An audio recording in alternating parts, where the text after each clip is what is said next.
저 밑에서 이렇게 했는데 여기 올라오니까 또 새롭네요, 분위기가. 여러분 많이 덥습니까? 저는 이제 제가 93년부터 인도네시아 있다가 말레이시아 이렇게 24년 있다 보니까 말레이시아는 1년 12달이 지금하고 같아요. 지금 같아요. 지금보다 조금 덥든지 뭐 이렇게 20년을 넘게 이렇게 살다 보니까 여기 한국에 오면 안 더워요, 저는. 그래가지고 저는 뭐 지난 주간에 들어왔는데 다닐 때도 이렇게 위에 밑도리도 양복도 입고 다니니까 저만 이상해. 그래가지고 뭐 무슨 말이냐면 내가 어떤 환경에 있느냐에 따라서 그게 달라요. 한국은 겨울을 아주 추울 때부터 시작을 하잖아요. 추울 때부터 봄, 여름 하면서 점점 더워진단 말이에요. 그러니까 겨울서부터 시작해서 한참 더울 때까지는 더워 이 타이밍으로 계속 가다가 또 추워 타이밍으로 갔다가 더워 갔다 이렇게 왔다 갔다 하는 그런 흐름을 갖고 있는 것 같아요. 그래서 오늘 목사님 설교 때도 제가 굉장히 은혜를 최정원 목사님 설교에 은혜를 많이 받았는데 우리가 불평 하다 보면 계속 그 불평 곡선을 따라서 우리가 가게 되는 것을 느끼게 됩니다. 감사하면 저처럼 더 덥다가 이런 데 오면 지금 한국 날씨가 쾌적하거든요. 그러니까 이제 내가 어떤 환경에 있느냐에 따라서 상황이 굉장히 다른 거예요. 그만큼 보는 각도가. 오늘 제가 청년부에 함께 나누고자 하는 말씀을 에베소서로 잡았냐면 지금 교회가 캠프들 수련회를 하는데 와 우리 성령님 이 주제로 이렇게 진행이 되는데 아마 여러분들이 교사로 또 여러 모습으로 섬기게 될 거고 뭐 그래서 성령님에 대한 부분을 함께 나누는 게 좋겠다 그렇게 생각을 해서 여러분들과 함께 나누려고 합니다. 그럼 여러분 시기에 성령님과 관련돼서 좀 고민해야 될 부분들, 이제 고민이 되어질 부분들을 함께 좀 생각했으면 좋겠다 하는 생각을 갖고 있어요. 에베소서는 성령 충만을 우리가 어떻게 받을 거냐, 성령 충만한 삶을 어떻게 살아야 되느냐 하는 걸 구체적으로 언급을 합니다. 그래서 여러분 시절에 이제 성령 충만을 내가 구체적으로 어떻게 받느냐를 고민해야 될 부분이 이제 직장 문제, 일하는 문제들, 취업 뭐 이런 부분들이 되겠지요. 그리고 이것이 골로새서에서는 우리가 변화된 새 사람 그리스도인의 삶을 어떻게 살아갈 거냐 하는 관점에서 오늘 읽은 본문과 병행구를 이룹니다. 그리고 베드로 전서에서는 종말을 살아가는 환난 중에 있는 성도들이 어떻게 그리스도인답게 살 것이냐 하는 부분에 있어서 오늘 또 본문의 말씀이 병행구를 같이 이룹니다. 그래서 오늘 에베소 6장만 읽었지만 골로새서 3장과 베드로전서 2장 부분이 오늘 본문의 병행구절입니다. 그러니까 이 세 본문이 거의 같은 구조를 가지고 형성이 돼 있어요. 거의 같은 구조를 가지고 형성되는데 특별히 5절에 보면 종들아 이렇게 돼 있잖아요. 종들아 이 부분이 에베소서나 골로새서 베드로전서 동일하게 이 부분을 영어로는 slaves라는 단어를 씁니다. 그러니까 직역을 하면 노예들아 여기에 해당되는 거겠죠. 그냥 종하면 우리가 개념이 잘 안 와요. 왜 그러냐면 목사님들도 가끔 주의 종 뭐 이러니까 종이라 그래도 굉장히 좀 고급스러운 좀 그런 개념의 종 이렇게 우리가 이해될 수 있어요. 그런데 이걸 직역을 하면 그냥 노예예요, 노예. 이때 당시 이 슬레이브스라고 하는 단어가 사용되던 시절이 지금 에베소서든 골로새서든 베드로전서든 그 시기가 거의 네로 황제의 박해 기간과 거의 이제 같은 기간이거든요. 왜냐하면 바울 사도나 베드로 사도가 거의 동시대에 로마에서 순교를 하는데 그 순교하기 직전, 순교하기 얼마 안 된 이제 직전에 기록되어진 서신이 에베소서나 골로새서나 베드로 전서니까 그때 당시에 이 로마는 실제적인 노예 제도가 있던 시절이라고요. 그러니까 없는 말을 한 게 아니고 실제로 존재하고 있는 사회 계층인 노예들아를 얘기를 하고 있는 거예요. 그러면 여러분 로마 시대 당시의 노예의 개념 뭐 굳이 설명 안 해도 되겠지요. 사람이 아닌 거죠. 짐승이고 그냥 그의 노동 능력에 따라서 돈으로 거래되던 인권이라고 하는 것을 얘기하면 안 되는 그런 노예들아입니다. 그러니까 사람도 아니에요. 이거는 그렇죠. 사람도 아니고 사람 취급 당연히 못 받는 거고 요즘 아무리 고생을 한다라고 그래도 우리가 지금 읽는 이 종드라에 해당되는 노예만큼은 고생을 안 한다. 거기까지는 다 동의가 되겠지요. 지금 그 계층을 부르면서 그 얘기를 하고 있는 거거든요.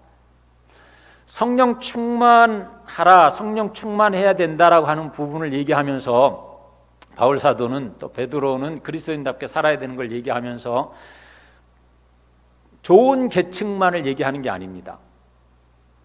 지금 성령 충만해야 되는 그리스도인답게 새 사람으로서 살아야 되는 사람의 계층이 있는 건 아니지만 사람의 어떤 모습 속에 한 부분에서 노예들아 이 부분을 언급하는 것은 우리가 생각할 때는 쉬운 문제가 아니에요. 어떻게 노예들에게 성령 충만하라고 말할 수 있겠는가? 이 부분을 여러분이 한번 생각을 해보세요.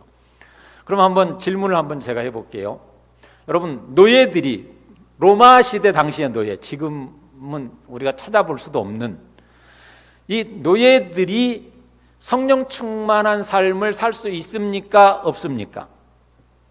성령 충만한 노예지만 성령 충만한 삶을 성령 충만한 삶을 사는 그리스도인이 될 수 있다. 손 들어보세요.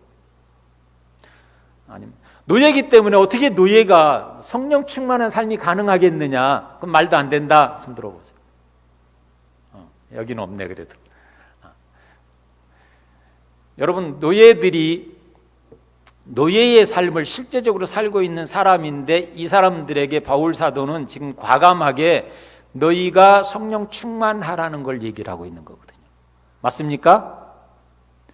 이 말은 노예도 성령 충만해야 한다는 것이고 노예도 성령 충만한 삶을 산다는 것을 말합니다. 맞습니까? 그러면 우리가 진지하게 여기서 생각해야 하는 것은 노예임에도 불구하고 성령 충만한 삶을 살아가는 게 맞다면, 아니 우리가 지금 종들아 하면서 이게 틀린 말씀이 아니고 성경 말씀이 맞고 종들아 너희도 어쨌든 성령 충만한 삶을 살아야 되는데 성령 충만한 삶을 사는 것은 너희는 이런 거 해야 되는 거다 라고 하는 것이 하나님의 말씀이고 이 말씀이 틀린 게 아니라고 우리가 분명히 인정을 한다면, 그렇다면 우리는 그들의 삶과 비교했을 때 비교의 대상조차도 되기에 너무나 다른 삶을 살고 있는 이 시대에 그래도 나름 한류와 잘 나가는, 그래도 나름 인정해주는 대한민국이라고 하는 그 국가의 청년으로서 살아가고 있는 여러분들에게는 성령 충만해야 한다라고 하는 이 사실 앞에서 어떤 핑계도 있을 수가 없다는 걸 말하는 거거든요. 당연히 내가 성령 충만하고 새 사람이 돼서 그리스도인다운 삶을 살아가야 되는데 어떤 핑계도 적합한 핑계를 댈 수 없다는 말이에요. 그 말은 여러분은 당연히 성령 충만해야 된다는 거예요. 어떤 환경이든 어떤 여건이든 여러분의 위치와 신분이 어떤 것이든 불구하고 당연히 성령 충만해야 하는 것은 오늘 성경 말씀에 비추어 보면 내가 성령 충만하지 못하다면 과연 그럼 내 삶은 이 로마 시대의 삶을 살던 종들에게 내가 뭐라고 할 거냐 라고 하는 겁니다. 나 같은 이런 좋은 여건인데도 불구하고 여러 가지 핑계와 여러 가지 이유를 대면서 성령 충만한 삶을 내가 살기를 거부하고 불평과 불만 속에 성령 충만하지 못한 나의 모습을 유지하며 살아가고 있다면 어쩌면 우리는 이 노예들아라고 하는 이 사람들에게 좀 너무 미안하지 않겠느냐 하는 것입니다. 데살로니가전서 1장 6절에 보면요, 너희는 많은 환난 가운데서 성령의 기쁨으로 말씀을 받아 우리와 주를 본받은 자가 되었다. 데살로니가 교회의 성도들을 향해서 바울 사도가 묘사한 부분이 그겁니다. 데살로니가 교회의 성도들은 많은 환난, 어려운 상황, 많은 환난, 그 어려운 상황인데 성령의 기쁨으로 말씀을 받아서 주를 본받는 자의 삶, 성령 충만한 삶을 살고 있다는 사실을 바울이 지금 묘사하고 있는 거거든요. 데살로니가 교회뿐만이 아니고 많은 우리 믿음의 선배들, 훌륭한 믿음의 사람들이 또 역시 많은 고난 속에서 그렇게 살았고 누구보다도 바울 사도가 그랬습니다.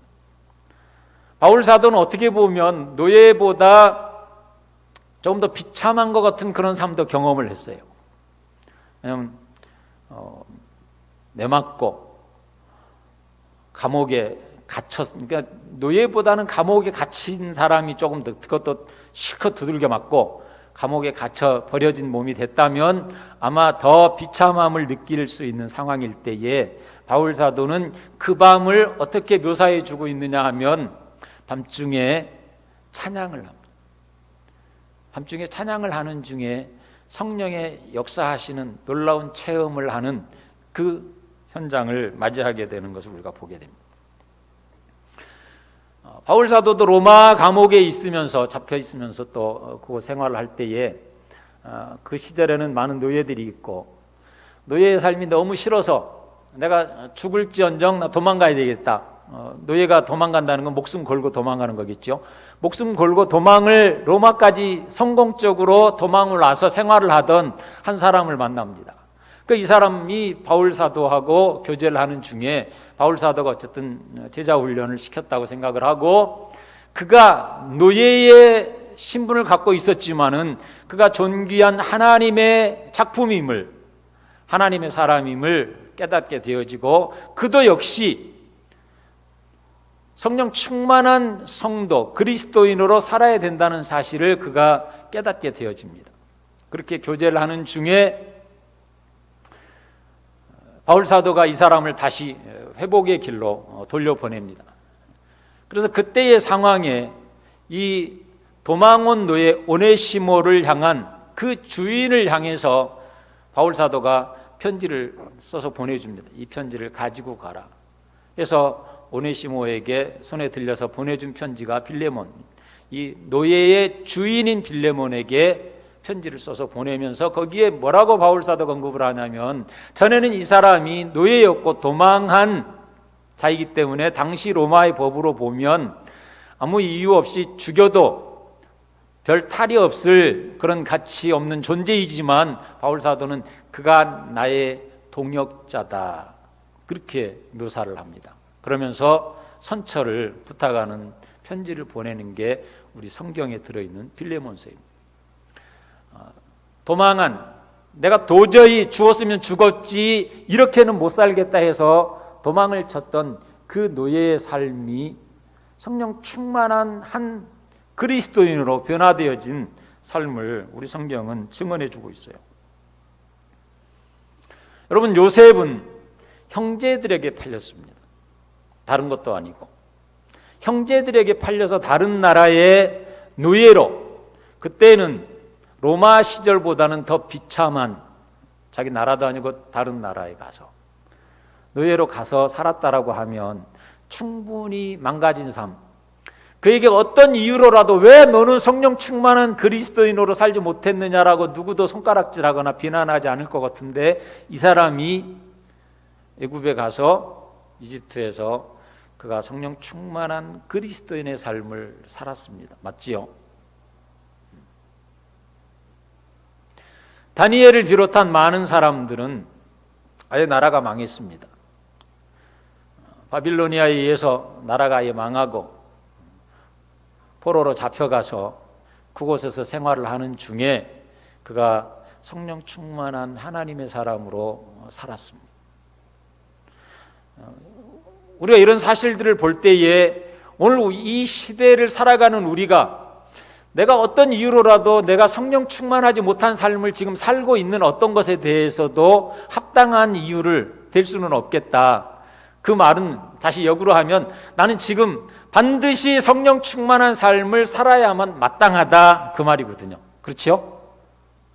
그럼 내가 반드시 마땅한 성령 충만한 삶을 살아야 되겠다라고 하는 것을 우리가 살펴보는데, 왜 노예의 삶임에도 불구하고 그를 마땅히 성령 충만해야 되는 거라면 우리는 당연히 그렇다. 그래서 여기 보면 성령 충만한 삶을 에베소 5장 18절에서 성령 충만하라 하면서 아내들이여 부부 문제, 자녀 문제, 부모, 그 다음에 종들아, 주인들아, 상전들아, 이런 부분을 다루면서 어쨌든 그의 신분이 종, 노예든지 그의 신분이 주인이든지 간에, 자유인이든 어떤 신분을 갖고 있든지 간에, 그의 상태가 어떻든, 어떤 빈부의 격차가 어떻든, 학벌의 어떤 격차가 어떻든지 간에 불구하고 그 모든 사람들이, 각 사람이, 8절에 있는 각 사람이 다 성령 충만한 삶을 살아야 한다는 것입니다. 그건 왜 그러느냐? 9절에 하나님은 사람을 외모로 취하지 않는다.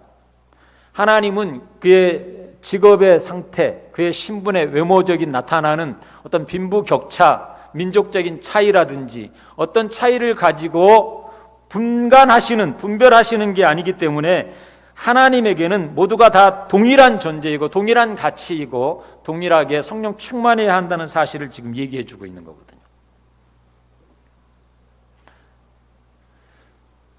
말레이시아, 제가 또 인도네시아에 있을 때 있다 보면 한국에서 단기팀들이 이제 선교지 많이 옵니다. 그러면 단기팀들이 왔다가 가면 거의 하는 말이 은혜를 많이 받고 가요. 올 때보다 한국으로 다시 돌아갈 때 은혜를 많이 받았습니다. 이렇게. 그런데 어느 때 은혜를 좀 많이 받냐면 원주민 마을을 가서 사역을 할 때, 원주민 정글 같은 데 가가지고 며칠 좀 사역을 했다든지 그들과 함께 이렇게 생활을 잠깐 하고 나오면 청년들이 틀림없습니다. 굉장한 은혜를 받습니다. 그럼 거기서 뭘 특별한 걸 했느냐? 뭐 특별한 거 안 해도 돼요. 특별한 게 아니고 거기 가가지고 그냥 거기 있는 학생들 데리고 뭐 공 잔디밭 하는 데서 축구도 하고, 뭐 거기 가가지고 뭐 멧돼지 잡아가지고 온 거 그냥 멧돼지 고기 구워 먹고, 뭐 그렇게만 하다가 와도 은혜를 굉장히 많이 받았다는 거예요. 왜 은혜를 많이 받느냐? 그 가난하고 열악한 환경 속에 살아가는데 거기 이 주일학생들이나 거기 예배드리는 모습 보면 얼마나 뜨거운지 몰라요. 찬양을 하는데 굉장히 막 열정적으로 하거든요. 악보가 있는 것도 아니고 악기가 뭐 있는 것도 아니고 뭐 어떤 분위기가 에어컨이 있는 것도 아니고 그 열악한 곳에서 모기하고 싸우면서, 더위하고 싸우면서 있는 것 같은데 거기서 찬양을 드리는 성도들의, 아이들의 모습이요 얼마나 아름답고 귀한지 청년들이 그 모습을 보고 무슨 생각을 하냐, 야, 한국에서 온 내가 어떤 불평당하면 안 되겠구나, 이런 은혜를 일단 받는 거예요. 내가 너무 감사하다. 물론 내가 이 사람들처럼 이렇게 좀 못 살고 힘든 상황에 있는 것이 아니라서 감사하다, 이것도 있지만 어쨌든 그 사람들을 보고 나면 그냥 스스로 은혜를 받아가지고 감사가 막 일어나는 거예요. 감사가.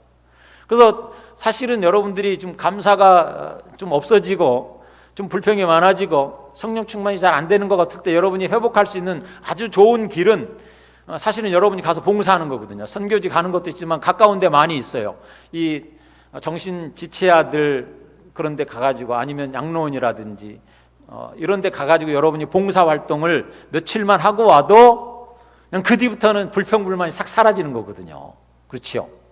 근데 그런 부분을 안 하고 나보다 더 잘 살고 있어서 이 여름에 뭐 유럽 여행을 뭐 간다든지 뭐 이런 사람들하고만 비교하고 있으면 제가 볼 때 이 청년부가 나중에 제주도 간다는데도 아마 우리는 겨우 제주도 간다 불평이 있을 수 있을 거예요.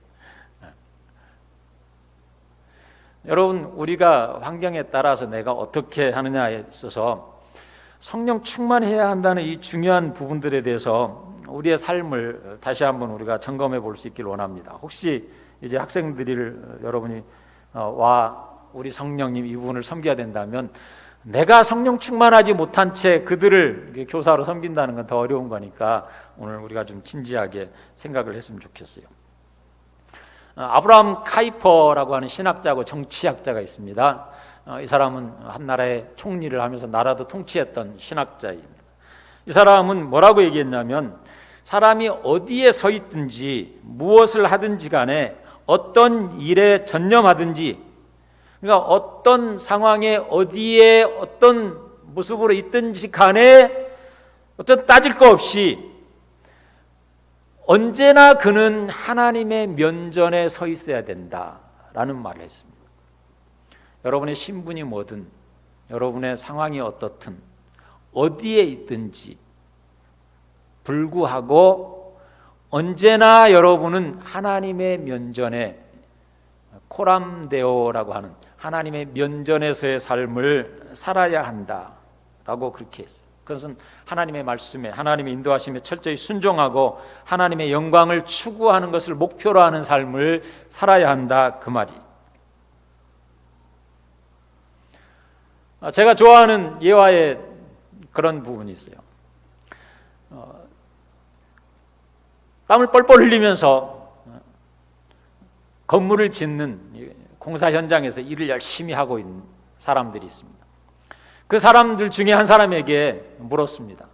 여기서 지금 당신 뭘 하고 있습니까? 이렇게 물으니까 더운데 땀을 뻘뻘 흘리면서 막 일을 하고 있는 이 사람이 한번 기분 나쁜 듯이 딱 쳐다보더니 뭐라고 말을 하냐면, 보면 모릅니까?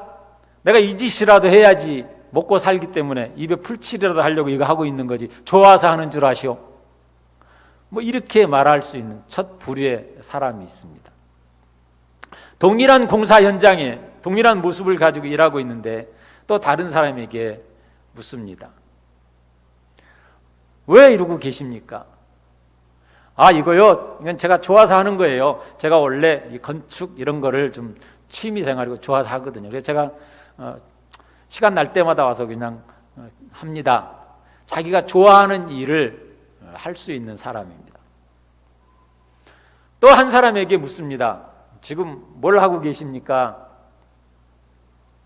지금 제가 하고 있는 이것은 하나님의 성전을 지어가는 일을 제가 하고 있습니다. 우리가 오늘 벽돌 한 장 한 장 쌓아가는 이 건물이 머지않아 하나님께 영광을 돌리는 하나님의 성전이 될 것입니다 라고 하면서 지극정성으로 그가 똑같이 땀을 흘리면서 그 공사 현장을 하고 있지만 한 장의 벽돌을 쌓는 자세도 다르고 그의 일하는 모습도 다른 것입니다. 여러분이 오늘 살아가는 삶의 모습은 이 세 부류 중에 주로 어디에 속하는 것 같습니까? 학생이 많을 거니까 혹시 또 직장에 있다면 공부하는 시간, 직장에서 이제 적응하고 막 한참 일해야 되는 때에 이거라도 해야지 먹고 사니까, 이 공부라도 해야 내가 어떻게 될 거니까 하면서 마지못해 불평하면서 할 수도 있습니다. 또 하나는 좋은 거는 하지만 안 좋은 건 그냥 안 하면서 살 수 있는, 그러면서 선택을 할 수 있습니다. 또 하나는 하나님의 영광을 위해서 여러분이 성실하게 학생으로서 공부를 할 수도 있습니다. 어떤 자세를 가지고 내가 오늘을 살아갈 것인가, 또 살아가고 있느냐 하는 것은 여러분이 아마 스스로 점검해 볼 수 있으리라 생각이 되어져요. 그러나 분명한 것은 잠언 22장에 보면 내가 자기 일에 능숙한 사람을 보았느냐, 이 말은 성실하게 자기 일에 기쁨으로 하나님의 영광을 구하는 삶을 살아가는 그런 사람을 봤느냐, 그런 사람 봤느냐, 이 말은 그 사람들 본 사람 중에 이러한 사람은 왕 앞에 설 것이요 결코 천한 자 앞에 서지 아니할 것이다, 그 말을 합니다. 아니요, 이 말에 대해서 반대할 수 있는 사람이 없다는 말이에요. 그러면 이 말씀에 적용했을 때에 여러분, 노예인데도 성령 충만한 멋진 삶을 살아갈 수 있느냐, 이런 사람이 실제로 있느냐, 실제로 내가 그렇게 살아갈 수 있겠느냐 하는 부분들을 우리가 또 점검을 할 수 있을 것입니다. 종교개혁 500주년이라고 그래서 한국교회가 많이 하니까 이 루터가, 종교개혁을 일으켰던 루터가 모든 직업에 대해서 얘기를 하면서 그는 직업은 하나님의 부름받은 것이다. 그래서 하나님의 콜링이다. 그래서 직업을 콜링으로 이해되도록 만들어준 것이 이 루터입니다. 그래서 자기 어떤 운명론이나 숙명론적인 그런 모습이 아니고 하나님이 부르심이 있기 때문에 내가 오늘 어떤 모습으로 존재해야 된다는 이 개념을 루터가 심어주게 되는 거거든요. 단순히 직업을 빵을 얻기 위한, 먹고 살기 위한 것이 아니고 내 모든 삶이 하나님의 자녀됨으로 하나님의 부르심에 합당하게 살아야 된다는 겁니다. 이런 개념에서 이 김세윤 교수님이라고 우리 한국이 낳은 신학자 중에 세계적으로 인정받는 분이 이제 김세윤 교수님이라는 분이 계세요. 지금 미국의 풀러 신학교에서 강의를 하시는 분인데, 이분이 강의하고 쓴 책에 보면 우리가 의라고 하는 것, 의롭다, 여러분 우리가 예수 믿어서 의를 얻었다 이렇게 하는 그 의, 옳다라고 하는 이 의에 대해서 어떻게 얘기를 하냐면 성경적인 의, 이 성경적인 의의 부분에는 관계적인 의미가 있다, 그렇게 얘기를 합니다. 우리는 의라고 하는 것을 법정적인 개념에서만 이해하려고 하는 게 있어요. 법원에서 무죄요 아니면 유죄요 이 판결에 따라서 의를 우리는 이해를 하는 게 이제 기본적이에요. 이렇게만 갖고 있으면 관계적인 의미에서 의를 이해하는데 이제 놓치는 거거든요. 이게 뭐냐면 내가 의로우냐 의롭지 않느냐 하는 것은 관계에서 따져야 된다는 거예요. 법정에서 따질 게 아니고. 이게 뭐냐면 여러분, 부모의 역할을 자녀와 관계 속에서, 부모로서 자녀와 관계에서 부모가 해야 될 바른 관계를 잘 해주면 이 사람은 의로운 부모, 이렇게 됩니다. 근데 부모로서 마땅히 해야 될 것을 자녀하고 관계를 잘못 갖고 있으면 불의한 부모, 이렇게 되는 거예요. 이게 또 좀 내려오면 종인데 내가 월급 받고 아니면 뭐 이렇게 내가 신분상으로 종으로서 일을 해야 되는데 주인과의 관계에서 내가 합당한 종다운 관계를 갖지 못할 때 이런 사람을 가리켜서 불의한 종, 이렇게 하는 거예요. 근데 종과 관계에서 좋은 관계를 잘 형성했다는 말은 주인과 이제 주인의 요구와 자기의 반응과 이것을 합당하게 잘 갖는 것, 이런 것을 의로운 종, 이렇게 하는 거예요. 그러니까 종이지만 의로운 종이 될 수도 있고 불의한 종이 될 수 있는데 이것은 주인과 어떤 관계를 갖느냐거든요. 그래서 우리의 성경적인 의도, 하나님과의 관계도 마찬가지예요. 우리가 하나님께 의로운 관계를 갖는다 하는 것은 하나님과 우리의 관계가 좋은 반응과 책임과 이런 관계를 형성할 때 우리는 의롭다, 이렇게 얘기를 할 수 있어요. 단순히 이제 예수님이 내 모든 죄를 십자가에서 사하셨기 때문에 의롭다 할 때 이걸 법정적인 의다, 이렇게 얘기를 해요. 그러니까 우리는 법정적인 의를 받았는데 실제적으로 하나님과 관계의 면에서는 가끔 우리가 미스를 하잖아요. 잘못을 한단 말이에요. 내가 잘못을 하고 있는데도 불구하고 내가 지금 하나님께 의로운 자냐, 이렇게 생각을 하면 혼란이 될 수 있어요. 왜 그러냐면 법정적으로 나는 의롭다는 걸 배웠는데 실제로 내 삶을 보면 의롭지 않으니까 그때 누가 의로우냐 뭐 이렇게 물어보면 할 말이 별로 없죠. 그렇죠? 이해되세요? 그 고민이? 근데 여기는 구분을 해야 돼요. 법정적으로 의롭다 하는 걸 묻는 게 아니고 지금 내가 하나님과 관계를 잘 가지고 있는 관계적인 의를 갖고 있느냐, 이 말이거든요. 이런 면에서 바울 사도는 로마서에는 두 가지를 얘기하는 거예요. 예수 그리스도의 십자가 보혈로 의를 얻은 이 의, 법정적인 의가 있어야 하는 반면에 너희가 구원을 이루어 가라라고 할 때에 이 의를 이루어 가라라고 하는 의를 이루어 가는 부분은 관계적인 의를 우리가 성취해 가는 거예요. 이 관계적인 의를 성취해 가는 건 내가 주님 앞에 서기까지 주님과 관계를 계속적인 의로운 자로 나를 존재시켜야 되는 거거든요. 그런데 주님과 관계를 내가 잘못하고 있으면 그 순간 나는 불의한 자가 되는 거예요. 불의한 자녀. 우리가 부모 자녀라도 의로운 자녀가 될 수 있고 불의한 자녀가 될 수 있어요.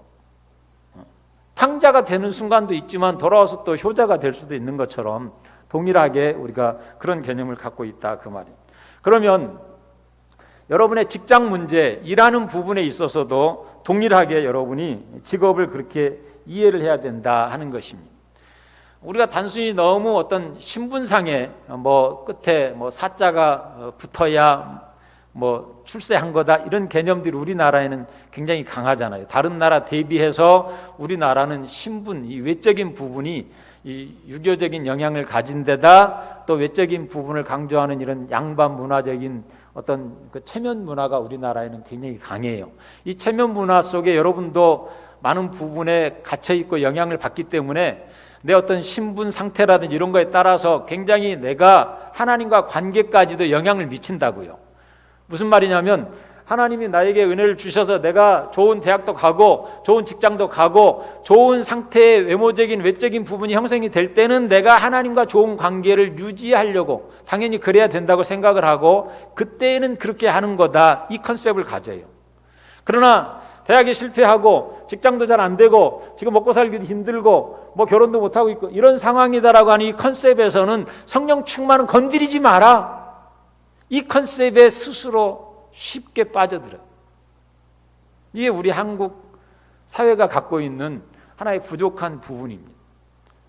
거기에 여러분들이 실제적으로 또 노출이 돼 있어요. 그러니까 서구적으로 여러분이 가끔 보겠지만은 대학 안 나와도 그렇죠. 필요 없으면 그냥 대학 다니다가도 그냥 그만두고 자기 일을 할 수 있는 빌 게이츠를 비롯해서 많은 사람들처럼 할 수 있습니까, 여러분들이?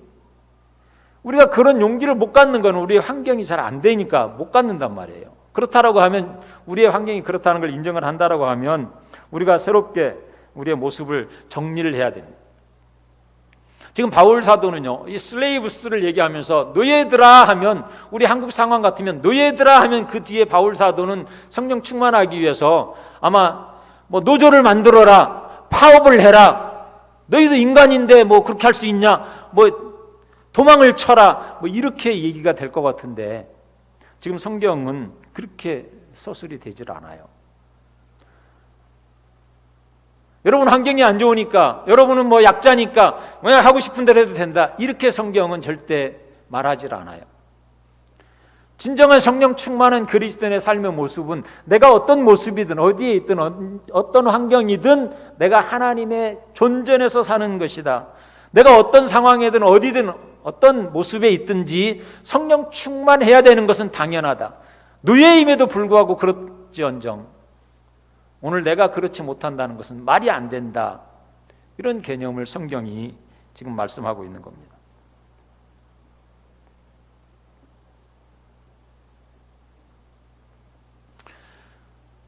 사실은요, 주인이 볼 때 노예가 부러울 수 있어야 됩니다. 주인이 볼 때 노예가 부러울 수 있어야 돼요. 어떻게 보면 우리나라는 그런 면에서는 조금 바람직한 길을 가고 있는 모습도 있어요. 제가 말레이시아에 있으면 한국 사람들 참 좋아합니다. 물론 한류라든지 이런 것 때문에도 나는 안 본 드라마인데도 그 사람들이 봐가지고 막 얘기를 해요. 저한테도 얘기를 하고 하는데 그 중에서도 또 무슨 얘기를 하냐면 박근혜 대통령, 그다음에 그 삼성 이재용 부회장 이렇게 감옥에 가 있는 것 이런 걸 얘기를 많이 해요. 말레이시아 사람들이 얼마나 부러워하는지 몰라요. 해외 사람들이 한국의 그런 모습을 보면서 특별히 촛불 막 이렇게 할 때에는요, 이 한국 사람들이 막 힘주고 살아요. 말레이시아 사람들 이런 해외 사람들이 얼마나 한국 이 시민들의 힘을 부러워하는지 몰라요. 여러분 그런 거 모습 보면 일국의 대통령이었던 사람, 이 대재벌의 회장, 부회장 그런 사람이 얼마나 여러분 부럽겠어요 지금. 그렇죠? 여러분 얼마나 부럽겠어요? 자유롭게, 편안하게 행복을 누릴 수 있는 그런 모습이거든요. 사실 이런 케이스가 정상적이어야 돼요. 정상적이어야 돼요. 근데 우리 주변에는 이런 케이스가 잘 없다 보니까 우리도 매여 있어요. 근데 성경에 보면 그런 케이스들이 없는 건 아니에요. 여러분, 굉장한 부자가 있었어요. 근데 그 집 앞에 겨우 그냥 얻어먹으면서 상처도 많아가지고 그 상처를 걔가 와서 뭐 헌대를 핫고 막 이러던 사람이 있었어요.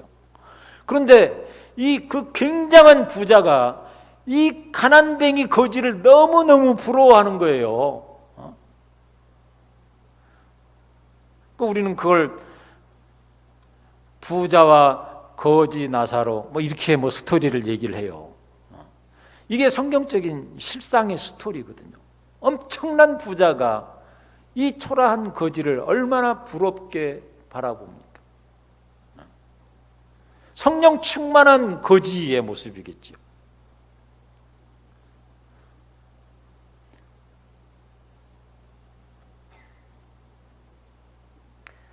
우리는 타락한 시대를 좀 죄의 영향을 많이 받다 보니까 그런 케이스들을 잘 만들어내지 못합니다. 그리고 또 그런 걸 잘 인정을 하려고도 하지도 않고, 그런 거는 또 뭐 스토리에서나 있다 뭐 그렇게 생각하고 우리가 자꾸 넘기려고 하는 그런 모습들이 많이 있어요. 근데 하나님의 집에 여러 가지 사용되는 그릇이 있지만 그곳에는 금그릇만 사용되는 게 아니거든요. 금수저 출수집만 사용되는 게 아니라는 얘기를 해주는 거예요. 질그릇이든지 나무 그릇이든지 깨끗한 그릇을 하나님은 사용하신다는 걸 말하거든요. 그러니까 내가 지금 깨끗한 하나님께 사용되는 그릇이냐, 내가 살아가는 인생 부분이 어떤 모습을 가지고 살아갈지는 우리가 잘 모르겠어요.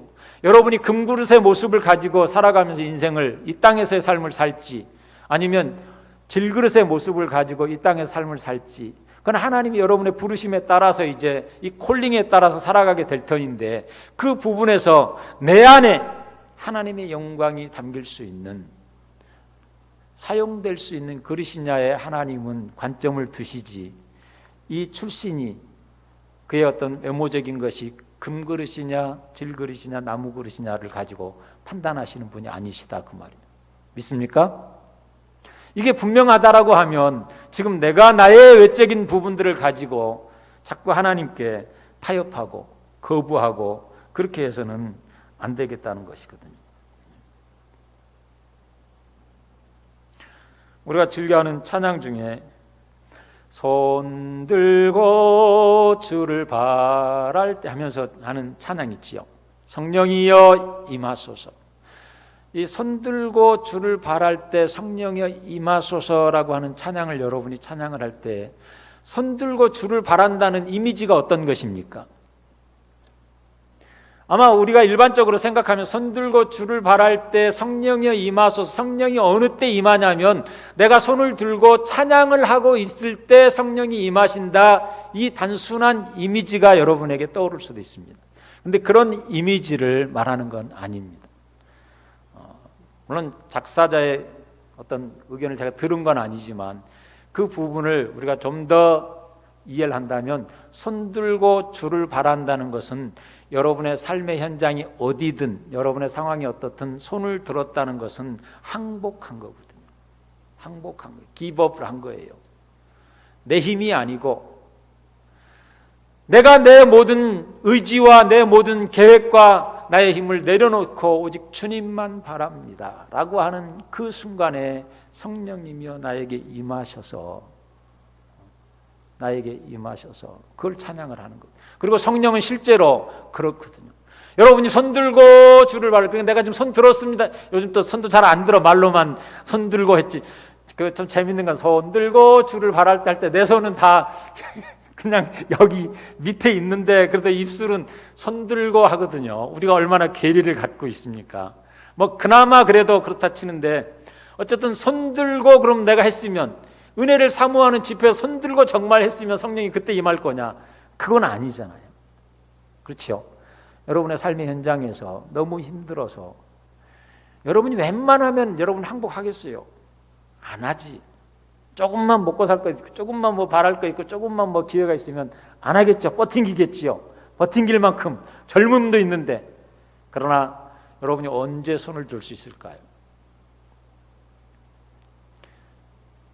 정말 주님이 부르시는 소명 앞에 내 자신이 온전히 설 수 있을 때에 여러분은 어떤 상황이든 그 주님께 손들고 주를 바랄 것입니다. 내가 주인이 아니기 때문에 나는 열심히 일할 수 있는 종의 자세를 갖고는 있으나, 마음은 있으나, 소망은 있으나 내가 주인이 아니기에 나의 주인을 향해서 손들고 주를 바라고 있을 때, 거기에 주를 바라는 거예요. 주를 바라는 거예요. 나에게 능력 줄 자를 바라는 게 아니고, 나를 갑자기 변화시켜줄 어떤 요술 지팡이를 가진 자를 기다리는 게 아니고, 내가 지금 손을 들고 주를 바라고 있는 거예요. 주를 바란다는 것은 주님으로부터 내려질 종을 향한 지시를, 그 뜻을 기다린다는 거예요. 그리고 성령이 임하셨을 때에 그 뜻을 따라서 살아갈 것이라는 거거든요. 윌리엄 버클레이라고 하는 주석가가, 윌리엄 버클레이 주석이라는 게 있습니다. 이분이 에베소서를 주석을 할 때에 오늘 본문의 부분을 어떻게 주석을 했는가 하면, 이 시대의 직업 문제, 이렇게 심각하고 뭐 정규직 문제, 뭐 기본급 문제, 여러 가지, 또 뭐 노예 신분 뭐 이런 것도 많고, 뭐 갑질한다 뭐 여러 가지 많이 있잖아요. 그런 부분들에 대해서 이분은 한마디로 이거는 경제적인 그런 관점의 문제가 아니다, 이건 종교적인 문제다, 그렇게 했어요. 여러분, 재벌 회장들이 갑질을 하고 뭐 이렇게 이런 문제들이 다 이분은 종교적인 문제라는 거예요. 그럼 왜 그렇게 하느냐?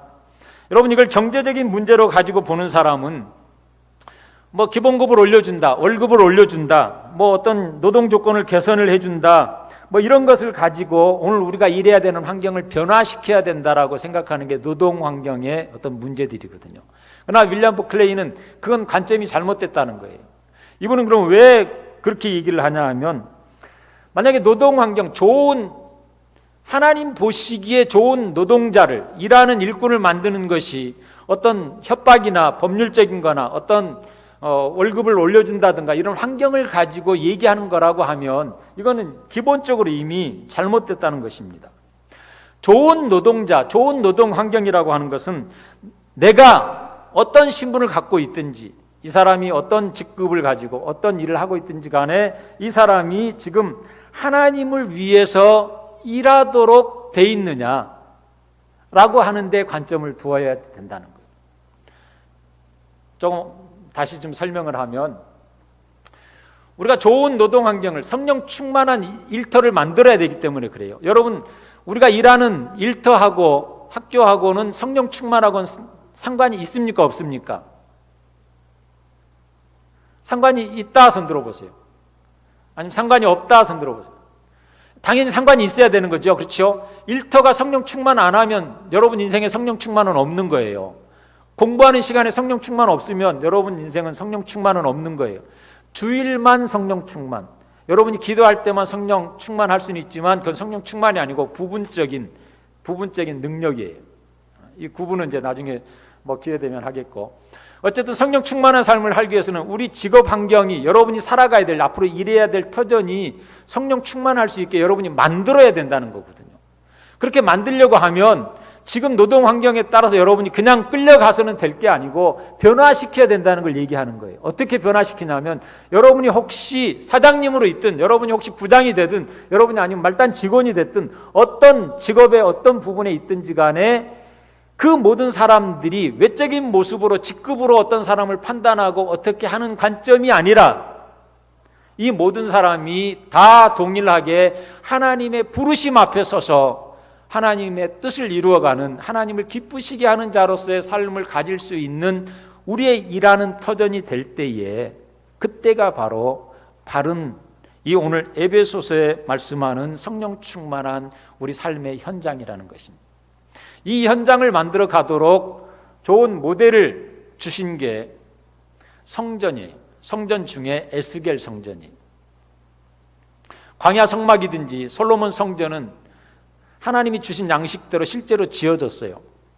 그런데 에스겔 선지자에게 하나님이 주신 성전 양식도가 있는데, 조감도가 있는데, 이 에스겔 성전은 지어지지 않았습니다. 지금까지 한 번도 지어진 적이 없고, 이 요한계시록을 해석하는 분들 중에는 이것이 하나님 나라에 지어졌다 이렇게 해석하는 분도 있지만, 어쨌든 에스겔 성전은 지어지질 않았어요. 그러면 에스겔 성전은 이 땅에 존재해야 성전됨의 가치가 있는 거거든요. 왜? 천상에서야 성전 의미가 있는 게 아니잖아요. 그럼 이 땅에 여러분이 에스겔 성전을 지어가야 된다는 얘기인데, 에스겔 성전은 뭐냐면, 에스겔은 그 성이, 여호와 삼마라고 하는 그 성이, 하나님이 임마누엘 하여 계시는 그 성이 12문을 가지고 구성된 성을 가진 12지파를 따라서, 그 성문마다 각 지파의 이름이 있고, 각 지파가 삶의 터전과 그 성문을 통해서 들어오면 그 성 중앙에 성소가 있고, 이 삶과 예배와 모든 것이 이루어진 것을 여호와 삼마성이라고 하고, 이게 종말성전에 에스겔 선지자에게 주어진 성전 조감도예요. 이 삶을 오늘 우리가 사는 거거든요. 실제적인 에스겔 성전의 삶을, 여호와 삼마의 삶을. 왜? 예수님이 직접 오셔서 임마누엘이다 그렇게 말씀하셨거든요. 이 임마누엘이라는 말이 삼마라는 말이, 하나님이 거기 계신다. 그래서 하나님이 우리와 함께 계시는 이 여호와 삼마의 성을 우리에게 살도록 하시는 거거든요. 그래서 에스겔 환상에 있는 성전에서부터 문지방부터 흘러난 이 물이 우리의 모든 삶이 수영을 하기까지 충만하게 넘치는 삶의 현장을 만들어가는 것이 오늘 그리스도인의 사명이다, 그렇게 성경이 말씀을 합니다. 그러니까 여러분은 어쨌든 삶의 현장을 그리스도인으로서 나가서 변화시켜야 되는데, 성령 충만한 삶의 현장을 여러분이 만들어내야 돼요. 따라갈 게 아니고.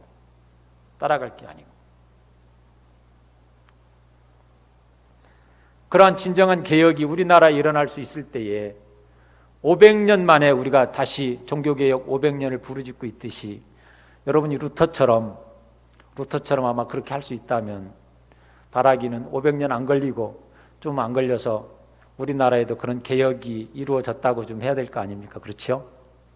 그런 날이 속히 오길 바랍니다. 여러분을 기대하겠습니다. 여러분이 그런 삶의 현장을 좀 만들어 가셔서 개혁하시면 좋겠습니다. 기도하겠습니다.